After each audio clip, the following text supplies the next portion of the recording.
I never thought my first night job would feel like this, like I had signed a contract with something I couldn't see, but that was hiding in every corner, waiting. I was hired as a night guard at a very peculiar place, a museum of antique dolls. From the outside, the building didn't seem unusual, a restored Victorian mansion, the kind rented out for weddings or cultural events. But inside it was different. The air was heavy with dust and old varnish, and every hallway seemed longer than it really was. The dolls were arranged in glass cases, carefully lit by dim yellow lamps that gave their porcelain eyes a sickly glow. The museum director explained the basics. Walk the halls every hour, make sure no one had broken in, keep an eye on the cameras. Easy enough, I thought. Quick money for spending the night surrounded by harmless dolls. But that word, harmless, left my mind the moment I started my shift. I remember it was 2 in the morning when I stopped in front of one of the larger display cases. Inside was a collection of more than 20 dolls, all dressed in lace and dark gowns, perfectly lined up. Most were small, but in the corner stood one that was different, taller, wearing a faded yellow dress, with sunken, empty eyes that seemed to swallow the light. I stared at it for too long, and I swear its painted lips curved into the faintest smile.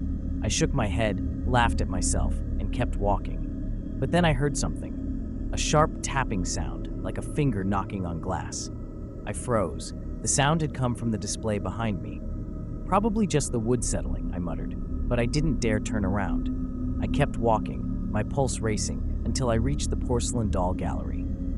It was a narrow space, glass cases on both sides, with a single light bulb overhead. As I walked under the light, I noticed the dolls' heads were slightly tilted toward me, as if all of them at the same time had decided to watch me pass. The strange thing was, later, when I checked the security monitor, the dolls hadn't been positioned that way before I walked in. I tried not to dwell on it. Fatigue and suggestion can do strange things to the mind. But then the real terror began. Every time I walked down a corridor, I could hear footsteps behind me. Small, soft footsteps, like those of a barefoot child. And when I turned around, nothing. Only glass cases, dolls, and that thick silence that seemed to swallow my breathing. By the end of that first night, as I was filling out the logbook in the office, I heard a whisper. A child's voice, so close, right behind me. "Don't leave." I spun around instantly. The office was empty. I didn't sleep when I got home. That was only the first night. The second night began with a strange feeling, as if the museum had been waiting for me.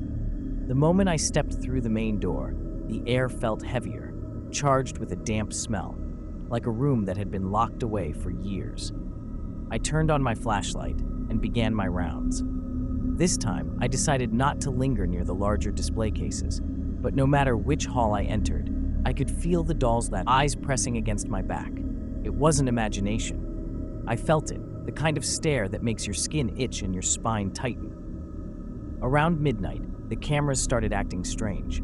Static lines cut across the monitors, but only on the feeds showing the eastern wing. That was where the largest collection of dolls was kept, hundreds of them, lined up in rows like soldiers frozen in time. The director had warned me that the wiring in that section was old, but still, the timing unsettled me.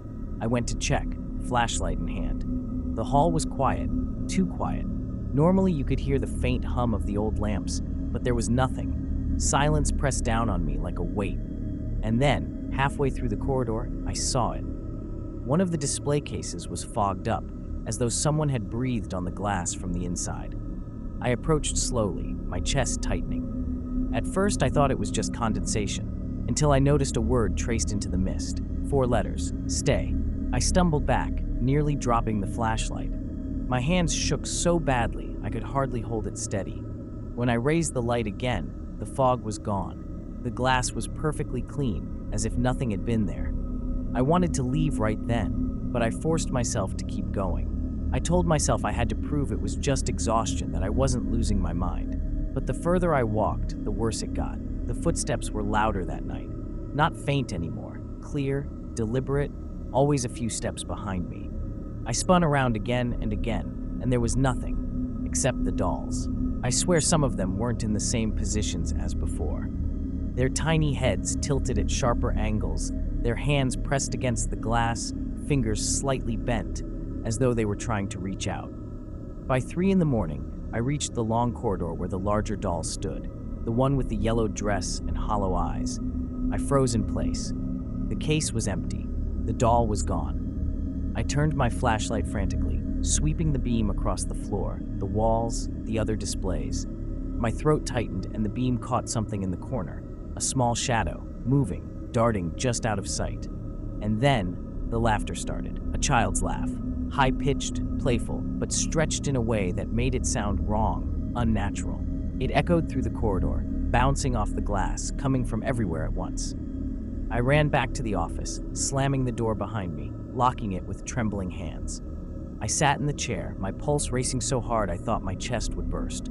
On the monitors, every single camera was filled with static, except one, the feed from the eastern wing. There she was, the doll in the yellow dress, standing in the middle of the hallway, facing the camera, facing me. And she was closer than before. I didn't blink for what felt like minutes, just staring at the monitor. The doll in the yellow dress was standing in the eastern wing, but every time the static flickered, she was closer. One moment she was at the end of the corridor, the next halfway down. Then, with a burst of white noise, she was pressed up against the camera itself. Her hollow eyes filled the screen. I slammed the monitor off and sat back, gasping, my breath ragged. I tried to convince myself it was a malfunction, some kind of glitch, but the cold sweat on my neck told me otherwise. The office felt smaller, tighter, as if the walls themselves were leaning in. That was when I heard the knock, 3 soft taps. Not on the door, but on the glass window beside me. I froze, turning slowly. The window looked into another corridor lined with cases, and there she was, the doll, inches away, her porcelain hand resting against the glass, her head tilted unnaturally to the side. I stumbled back, knocking over the chair. My flashlight rolled across the floor, its beam cutting through the darkness. The sound of many tiny footsteps erupted all around me. It was no longer just one pair. There were dozens, moving quickly, circling the office, like children playing some cruel game. The lights flickered, and then the cases started to rattle. From the other side of the walls, I heard scratching, hundreds of little fingers scraping against the glass. The sound grew louder, sharper, until I was sure the cases would shatter. I grabbed my keys, desperate, and made a run for the exit. The corridors twisted around me, longer than they should have been, as if the building itself was changing, keeping me trapped inside. My footsteps echoed, but behind me, the laughter followed. Dozens of childish giggles, rising, overlapping, growing louder and louder until it was deafening. At last, I saw the front door. My hands shook as I fumbled with the keys, the metal jingling too loudly in the silence. I forced one into the lock and twisted, cold fingers wrapped around my wrist. I turned my head slowly, terrified of what I would see.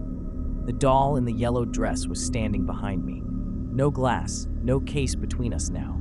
Her porcelain skin cracked as her mouth stretched open wider than it should, and in the black hollow of her eyes, something moved. I screamed and shoved the door open, stumbling into the night.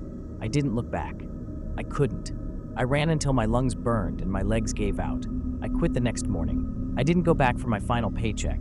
Didn't answer the director's calls. But sometimes, late at night when I'm lying in bed, I still hear them. The footsteps, the tapping on glass, the soft, playful laughter that creeps closer every time I close my eyes. And once, just once, I woke up to find a single porcelain handprint on my bedroom window. They never stopped watching me.